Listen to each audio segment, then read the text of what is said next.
ఉదయం లేవగానే మీ అరచేతిలో చూస్తే ఈ మాటని 3 సార్లు అనుకోండి. రాకెట్ స్పీడ్‌తో లెక్క పెట్టలేనంత డబ్బు వస్తూనే ఉంటుంది. అమ్మవారి భక్తులందరికీ కూడా నమస్కారం అండి. అమ్మవారి ఆశీర్వాదంతో ఆ తల్లి చల్లని చూపుతో అందరూ కూడా సుఖంగా, సంతోషంగా, ఆరోగ్య అభివృద్ధితో ఉండాలని మనస్ఫూర్తిగా కోరుకుంటూ ఈరోజు ఈ వీడియోని మొదలైతే పెడుతున్నామండి. ఈరోజు వీడియో ఏమిటి అంటే, డబ్బు అనే సమస్య మన జీవితంలో లేకుండా జీవితాంతం కూడా చక్కగా మనకి ఎలాంటి లోటుపాటు లేకుండా ఉండాలంటే కనుక కొన్ని మంచి మంచి విషయాలను మనం చేస్తూ ఉండాలన్నమాట. అలాగే ఈ వీడియో చూసే ముందు జై శ్రీరామ్ అని ఒక చిన్న కామెంట్ చేయడం మాత్రం అస్సలు మర్చిపోకండి. అలాగే వీడియోని లైక్ చేయండి. మనం ఉదయం తెల్లవారుజామున లేవటం దగ్గర నుంచి రాత్రి పడుకునేంత వరకు కూడా మనం చేసే చిన్న చిన్న పరిహారాలు మనకు తోడుగా ఉంటాయి. మనం చేసే కృషితో పాటు ఉదయం లేవగానే మన అరచేతులను చూసుకునే అలవాటు చాలామందికి ఉంటుంది.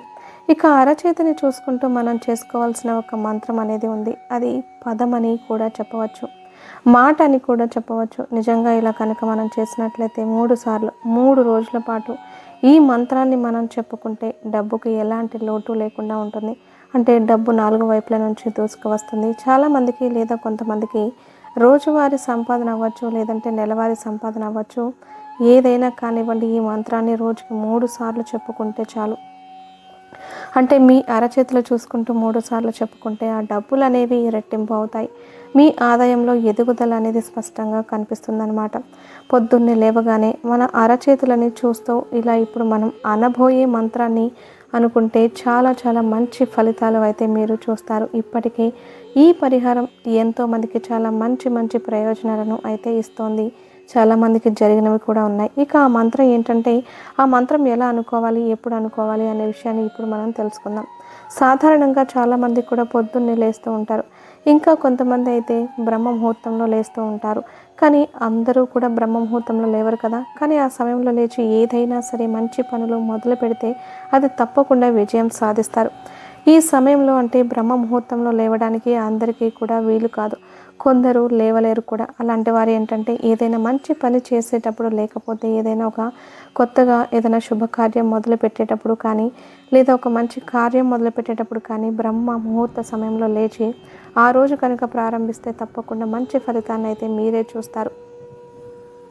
డబ్బుకి ఎటువంటి లోటు లేకుండా ఉండాలి అనుకుంటే అలాంటి వారు ఈ మంత్రాన్ని 3 సార్లు అనుకోవడం కోసం బ్రహ్మ ముహూర్తంలో లేచి పని చేస్తే వెంటనే ఇది పనిచేస్తుంది. మిగతా సమయంలో అంటే లేచిన వెంటనే చేతులు చూసుకునే అలవాటు ఉన్నవారు పొద్దున్నే లేచి చూసుకుంటే కన్నా బ్రహ్మ ముహూర్తంలో లేచి అంటే తెల్లవారుజామున 3 గంటల నుంచి 5 గంటల లోపు 3 రోజుల పాటు దీనికోసం కష్టపడి బ్రహ్మ ముహూర్తంలో లేచి చేతులు చూసుకొని ఈ మంత్రాన్ని చెప్పుకోగలిగితే వాళ్ళకి ఉండేటటువంటి ఆర్థిక కష్టాలైనా, ఎటువంటి డబ్బు సమస్యలైనా కానీ, లేకపోతే వీరికి రావాల్సిన డబ్బు ఉన్నవారు కానీ, లేదా ఇవన్నీ తప్పకుండా అందుతాయన్నమాట. బ్రహ్మ ముహూర్తంలో ఏ పని మొదలుపెట్టినా కానీ అది తప్పకుండా సక్సెస్ అవుతుంది. ఎందుకంటే ఆ సమయంలోనే దేవతలు అందరూ కూడా కూర్చొని అందరూ ఒకటిగా ఉండగలిగే సమయం అనేది బ్రహ్మ ముహూర్తం. అందుకని మన పెద్దవాళ్ళు బ్రహ్మ ముహూర్తంలో ఏదైనా పని మొదలు పెట్టమని చెబుతూ ఉంటారు. ఇది ఎలాంటి వారైనా సరే చేయవచ్చు. రాత్రి పడుకొని లేచిన వెంటనే మంచం మీద కూర్చొని చేయొచ్చు, లేదంటే ఎక్కడైనా కానీ కూర్చొని ఈ పరిహారాన్ని మనం చేసుకోవచ్చు. మేము నెలసరి సమయంలో ఉన్నాము, చేసుకోవచ్చా లేదా అని అనుమానపడుతూ ఉంటారు కొందరు. వారు కూడా దీన్ని చక్కగా చేసుకోవచ్చు. ఎక్కడ కూర్చొని అయినా సరే, ఎలాంటి వారైనా సరే, ఎవరైనా కానీ ఈ పరిహారాన్ని అయితే చేసుకోవచ్చు. పొద్దున్నే నిద్ర లేవగానే కళ్ళు తెరిచిన వెంటనే చాలామందికి కూడా వాళ్ళ తల్లిదండ్రుల ముఖాలు, లేదంటే పిల్లల ముఖాలు చూసే అలవాటు అయితే ఉంటుంది.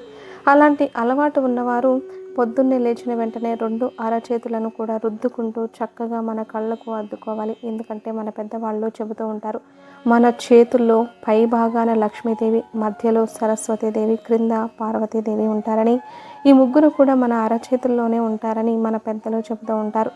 ఎప్పుడూ కూడా మన పెద్దవాళ్ళు మనకి ఆశీర్వదించేటప్పుడు మన చేతులతోనే ఆశీర్వదిస్తూ ఉంటారు కదా. అయితే మన చేతులతోనే దీర్ఘ సుమంగళి భవ, అష్ట ఐశ్వర్య ప్రాప్తిరస్తు, సంతాన ప్రాప్తిరస్తు అని మంచి మంచి ఆశీర్వాదాలన్నీ కూడా మన చేతులతోనే దీవిస్తారు. ఇలా అరచేతులన్నీ తలపైన పెట్టి ఆశీర్వదించడం వల్ల లక్ష్మీదేవి అమ్మవారి వచ్చి మనకి ఆశీర్వాదం ఇస్తుందని పెద్దవాళ్ళు అనుకుంటూ ఉంటారు. అందువల్ల ఆశీర్వాదానికి అంత మంచి గొప్ప మహత్యం ఉంది. కాబట్టి మనం నిద్ర లేచిన వెంటనే మన 2 అరచేతులు రుద్దుకొని మన కళ్ళకు అద్దుకొని ఇప్పుడు మేము చెప్పబోయే మంత్రాన్ని కనుక మీరు అనుకుంటే మీకు లక్ష్మీ కటాక్షం అనేది తప్పకుండా సిద్ధిస్తుంది. ఇలా చేయడం వల్ల మీరు అనుకున్న పని ఖచ్చితంగా జరుగుతుంది. అలాగే ఆర్థిక కష్టాలు కానీ డబ్బు సమస్యలు కానీ తప్పకుండా తీరిపోతాయి. ఇది తప్పకుండా ప్రయత్నించి అయితే చూడండి. దాని ఫలితం అనేది మీరే చూస్తారు. మీకు చాలా ఫాస్ట్గా రిజల్ట్ అయితే వస్తుంది. చాలామంది ఈ పరిహారాన్ని చేసి మంచి మంచి ప్రయోజనాలు అయితే పొందడం అయితే జరిగింది. ఇక ఆ మంత్రం ఏమిటంటే కరవసతే లక్ష్మీకర మధ్యే సరస్వతి కరమూలే గోవింద గరుడ ధ్వజ ప్రభాతే కరదర్శనం. అంటే మన చేతుల్లో లక్ష్మీదేవి, పార్వతీదేవి, సరస్వతీదేవి ఉన్నారు కాబట్టి వాళ్ళ దర్శనం అనేది మనకు ఉంటే నిజంగా కనిపిస్తే కనుక లక్ష్మీ కటాక్షం పెంపొందించి నిజంగా డబ్బుకి ఎటువంటి లోటు లేకుండా రోజంతా కూడా విజయవంతంగా ఎలాంటి ఆటంకాలు రాకుండా దేవతలు మనల్ని ఆశీర్వదించాలని కోరుతాము. అలాగే ఈ మంత్రాన్ని లేచిన వెంటనే 3 సార్లు అనుకుంటే చాలు. అరచేతులను చూసుకుంటూ ఈ మంత్రాన్ని 3 సార్లు అనుకోండి. ఇలా 3 రోజుల పాటు చేయండి. వీలైతే పొద్దున్నే బ్రహ్మముహూర్తంలో నిద్ర లేచిన వెంటనే ఈ మంత్రాన్ని 3 సార్లు అరచేతులను చూసి అనుకోవడం ప్రయత్నించండి. తద్వారా మీకు ఎలాంటి డబ్బు కష్టం ఉన్నా సరే చక్కగా తొలగిపోతుంది. అలాగే ఈ సంవత్సరం అంతా కూడా మీకు చక్కగా శుభంగా అమోఘంగా ఉంటుంది. ఎలాంటి లోటుపాట్లు లేకుండా హాయిగా సంతోషంగా జీవిస్తారు. ఈ వీడియో కనుక మీకు నచ్చినట్లయితే ప్లీజ్ లైక్ చేసి మీ ఫ్రెండ్స్కి షేర్ చేయండి. అలాగే మా కొత్త వీడియోస్ మీకు వెంటనే చేరాలంటే మా ఛానల్ని సబ్స్క్రైబ్ చేసుకొని పక్కనే ఉన్నటువంటి బెల్ ఐకాన్ని ప్రెస్ చేయండి. ఈ వీడియోని లైక్ చేసి జై శ్రీకృష్ణ అని కామెంట్ చేసిన తర్వాత వీడియోని చూడండి.